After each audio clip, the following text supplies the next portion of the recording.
welcome to another episode of Cup of Joe. I'm Liz Roesel with Sea Level Social, and I'm joined by Kern Halls of Ingenious Culinary Concepts and Joe Pettit of Joe Pettit Inspires.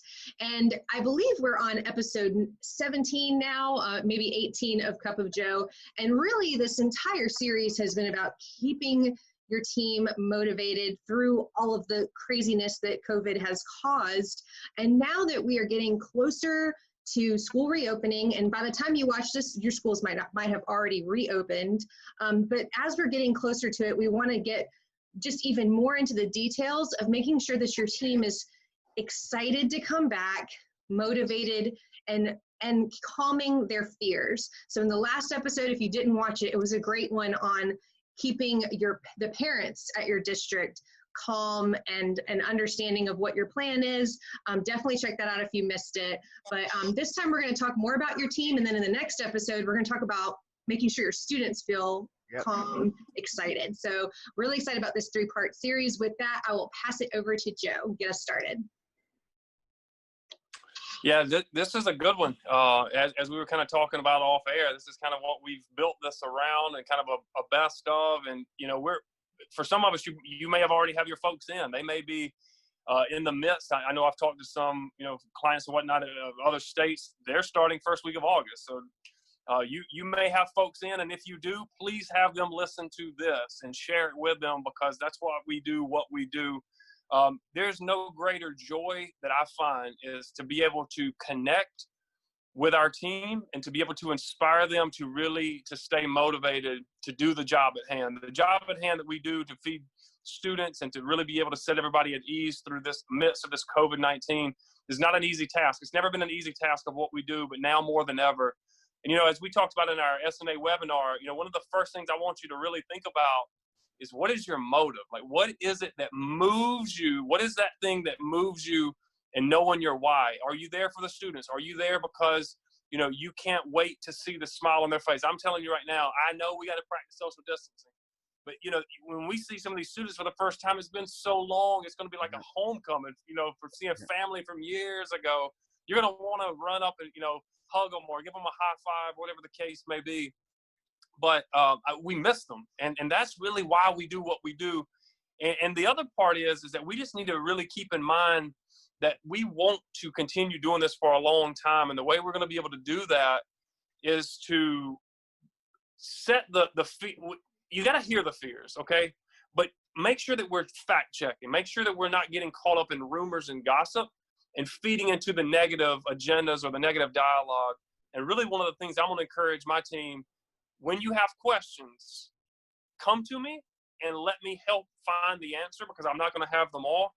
But also just do your part to take a deep breath, be slow to speak, quick to listen, and slow to anger, as the Bible verse says. We can apply that whether you believe or not. You can apply that when it comes back to staying motivated during COVID, that's for sure. Kern, I'd love to hear what you're seeing out there with your clients, especially about keeping everyone calm right now if they are nervous about coming back. Yeah, so, being that I live in Florida, right? So Florida is just crazy that ironic before, Florida was kind of the safe haven. And if anyone came from up north in Florida, had to quarantine for 14 days. And now the roles reversed. If you travel out of Florida, you go somewhere else, you have to quarantine for 14 days going to those certain states, because unfortunately we've started spiking and it's been getting kind of crazy.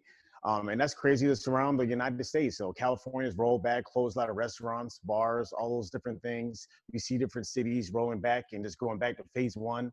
And honestly, like just today, matter of fact, our church had reopened 2 weeks ago, and they said, you know what, we're just going to close it back down since the cases are going up in Florida. So, I think you have to always side on the side of caution and just really think about it, is that when your staff comes back, like, how can you make it comfortable for them, but also know that this is a serious situation, and you try to make it really just safe as possible. Are you putting all your protection sanitizers, all the things in place right now? So it's one thing to be fearful, but it's the other thing to be cautious and make sure that you can get the best thing going forward as far as for your staff, and make sure that they really understand that it's going to be okay, but we also want to be safe as we do it. And one thing I'm hearing from school districts is that all of that back to school training on the health and safety concerns and disinfecting and gloves and masks is being prepared to do that training again in 6 to 8 weeks, and then do it again, and having that reminder. Are you both seeing that? Do you both agree? I don't know how Charleston's doing it, Joe. Oh yeah, you definitely have to keep the ongoing, just like what we talked about with the parents. I think you should have focus groups for your team and make sure that you're getting their buy-in. And what we call in Charleston, we do it pretty regularly. We do it pretty well, I think. We have roundtables, and it may be a breakfast somewhere, or maybe get it together at a school and hear what the real concerns are, because the people that are on the front lines are the ones who, they are the ones who carry the mission forward. And, really being able to hear, doing ongoing training, understanding that safety, mental health, motivation are the top topics right now. If you ask any speaker that's out there right now, that's what they're talking about, because so many people are so concerned. The anxiety levels are rising. But, I think, again, when I look at my team, for the first time back together face-to-face, whether that's face-to-face through Zoom or face-to-face in person, hopefully, is just, guys, we are going to make it, and we're going to make it together. And just help me. And really, it's no different. You all probably know, no matter where you work, you always have negativity spreads like wildfire, right? And you always have somebody that lights the match and walks away. You know what I mean? So you don't know who the arson is. Yeah. But the key is that when they're in small huddles, they're not talking about what the menu is going to be. I can promise you that. They're talking about something that needs to be discussed in public. And that's just something that I really want to encourage my team is, guys, help me help us be better. And the way we can be better is just by communicating and talking to one another and fighting through it together, because your concerns, Liz, may be mine or maybe Kern's. And if we don't speak it out together, then we may not be able to work through a solution. I love the ideas of roundtables at your district, or you want to call them focus groups, however you want to call them. I love that. One thing that it's kind of no secret that all three of us do professional development and back to school trainings as our part of our services. But I think my 2 cents in here is I just want to throw in to just, and if you're watching this and school's already started, it's definitely not too late. It's just starting out with pointing out all the positive things that have happened. I think that we are all so down on 2020, the memes are going around of, why did I say Happy New Year for this? And I'm like, we have got to be more positive and just point out the great things that have happened, because I know there have been good things at every district. Parents have seen how much food is coming home with the kids. They're like, oh, you get this much food? I didn't realize. Even something as simple as that, local news coverage. There have been positive things. So start off with noting those and continuing to note those throughout the year to try to keep it positive across the board. As we wrap this up, and I'm really excited about the next episode where we talk about staying positive and calming the nerves of our students. But I would love to have just both of your final thoughts as we kind of wrap up with our team. And of course, go back to those old episodes of Cup of Joe, because we have been talking about this for 15 plus episodes. So Kern, how about we start with you? Yeah. It's funny that you talk about 2020. I was messing with my son the other day because when all this started, they were on spring break. They never been back since. I'm like, man, this is the longest spring break ever.